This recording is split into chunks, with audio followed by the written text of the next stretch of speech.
What's up, guys? Welcome back to my channel. I just finished watching the first episode of Tulsa King. If you guys aren't aware, my reaction is going to be under my YouTube memberships. That's right. Any shows that I may watch, any movies, is going to be under my YouTube memberships. That means that members only can watch my reaction. I've got two levels over there for my YouTube memberships. Level 1 is for $2.99. You're going to get priority replies from me, special polls, and live streams. Level 2 is for $4.99 a month, and you're going to get everything that Level 1 has. Plus, you're going to get all of my reactions to all of the shows that I watch, any movies that I may watch, and all of my uncut try not to laughs. Oh my gosh.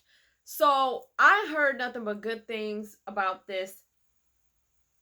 Tyrone started watching it, and he was like, yo, you have got to start watching it.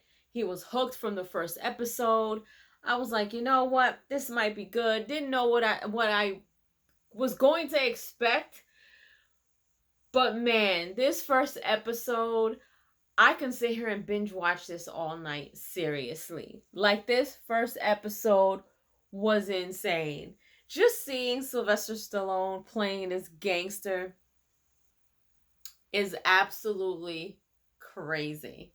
Okay, so the gist of this first episode: he was locked up for 25 years. He was a capo in one of the, mafias.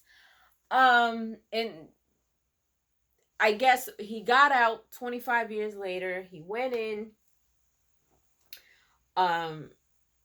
basically saving somebody else's behind. And so when he got out, he thought he was going to get out to the same stuff that he left, but it wasn't like that. So when he got out, they took him to this house. It looked like a huge mansion, right? He didn't know whose house it was. They weren't told. The driver wasn't told. He came inside, and obviously it was the guy that he saved, right? So he went in, and the guy's nephew was all grown up, and he's the underboss. And then I guess it was a cousin or somebody who was a capo, and basically they had some dialogue, and he was just like it was already mafia-ish. Like, he walked in and he didn't want anybody standing behind him, and they're all kind of like, we're just looking out, it's not a problem, it's nothing like that. And so they're basically going back and forth, excuse me, telling him, he's like, how's business? They're like, business is bad, trying to let him down easy, but they eventually told him, there's nothing left for you here in New York. Like, you're done here. So they're basically sending him out to Tulsa to basically start new out there from the ground up. He's got nobody out there. No one's, he don't know nobody out there. So he got really upset. Apparently he had gotten a divorce. His wife left him after he got locked up. His daughter hasn't spoken to him. He was like, I went in to save your father's ass, and you were in diapers. And at one point, the guy who's a capo got up and he was just like, well, now you're in diapers. And he knocked him out cold. Cold. He was like, yeah, I'll start you up at 5,000. He's like, all right, fine. Like, at this point, he has to do something to get himself back in there. So he went to Tulsa. He goes to Tulsa, and now he's trying to figure out what's what. He is so out of touch with what's going on now. It's ridiculous. So he gets to Tulsa. He's looking around. He leaves the airport. He goes outside. Apparently, there was some type of locust or something that landed on him. You didn't know what it was. He cursed and he kind of shooed it away. There was this lady that came. He was just like, what the hell was that? She was just like, oh, they're coming around here, And he said something to her, forgot what it was. And at first I thought she maced him. And she sprayed him in his face with something. And there was a guy, I guess he was an Uber driver, who was standing there. And he was like, what the hell is that? And dude was like, it's holy water. So this woman sprayed him with holy water. They're basically in the buckle of, the town that they're in, because they call it the Bible Belt. So it is like country out there. Okay, so now he is on the journey of taking over stuff. So he's in the car with this dude and they're having a conversation. And he's basically talking to him. He sees a billboard. He's asking about something. And the guy tells him what it is. And then he's like, well, what's the background? And then he was like, I don't know. He was like, I wish there was something that you can kind of use to let you know these things. And dude is like, are you serious? An iPhone? He has no idea about the iPhone, no gadgets, nothing, apps, nothing, right?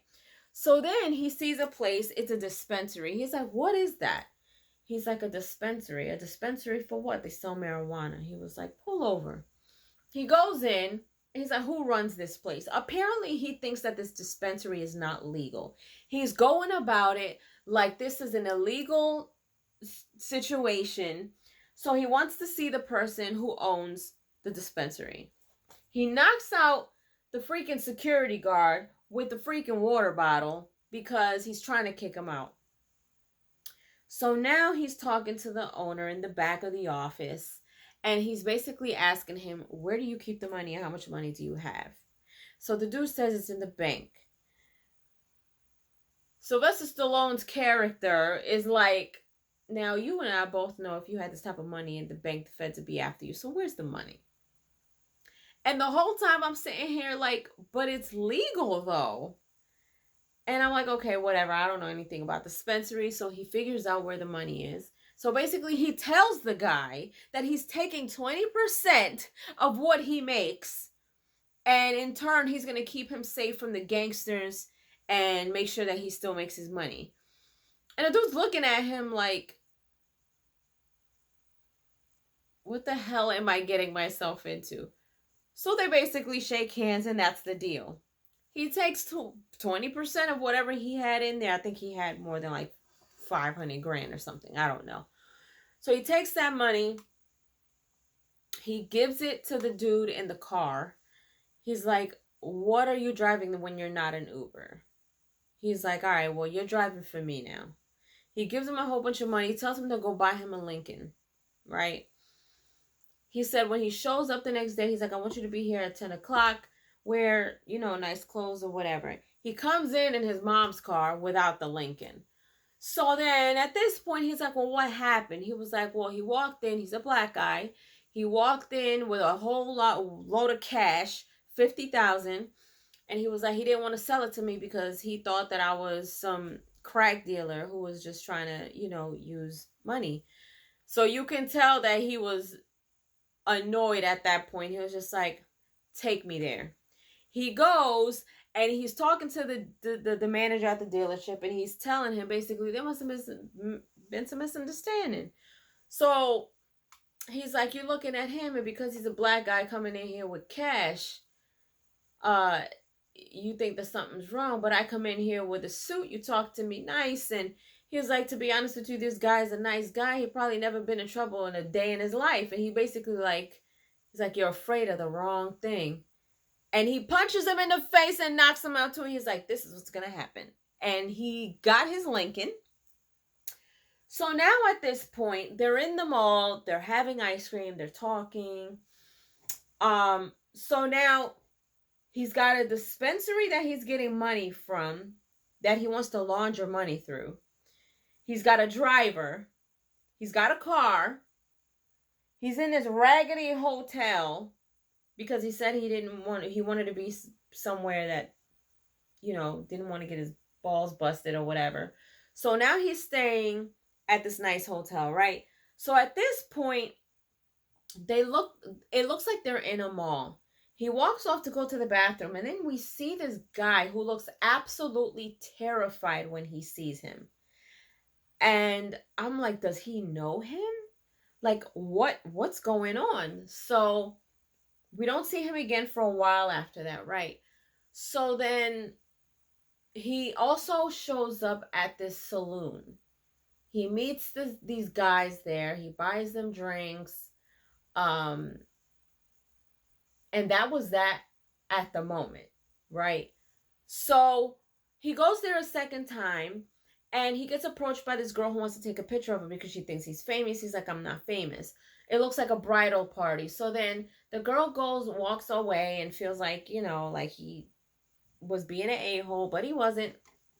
So then another girl comes in, comes behind him and was like, why were you rude to my girl? He was like, well, I wasn't rude, I just don't take pictures. And she was like, oh, well, you were going to be invited to the party because he's looking for a party. Of course, he's looking for a strip club or whatever. So he was like, well, that's not a party. I'll show you a party. So then they end up at a strip club and they're all having fun and everything. And then the main chick that he spoke to ends up going to his hotel. They end up doing whatever, of course. And then they start to talk, and she's like, well, how old are you? He was like, well, ask me where I was when they shot JFK. So at this point, he tells her he's 75 years old. She bugs out. She's in the middle of a divorce. She leaves. She doesn't want to deal with him, right? The next day, we see her. She is either an FBI agent or a police officer, because we see them sitting at the table discussing these cases, and all of a sudden they start talking about this newcomer in town, and his picture pops up on the screen. She's sitting there seeing it. She's like, oh shit. So I'm sitting here like, oh my gosh. Then we see the guy that we saw in the mall, and he's on the phone, and he was like, tell me, what are the chances of me seeing Manfredi out here? And I don't know who he was talking to, but apparently there is something going down. So they've got eyes on him. He thinks he's going to take over the city. This is going to get absolutely crazy. This was just episode 1. 5 out of 5 toodles. I'm definitely on it. Definitely make sure that you guys stay tuned tomorrow. If you are a member, please stay tuned for my reaction to episode 2 tomorrow. If you are not, stay tuned for my review for episode 2, but I will be watching at some point tomorrow, episode 2. This is good, y'all. Leave your comments down below. Let me know if you guys started watching Tulsa King. Let me know what you guys think. Again, this is just episode 1. I just started watching this. I don't know anything else about it. But I can't wait to see the other episodes. But yeah, let me know what you guys think of episode 1. If you haven't done so, subscribe to my channel, hit like, share, and don't forget to hit the notification bell so you guys can get notified whenever I pop up on your feed. I'll see you guys later. Toodles!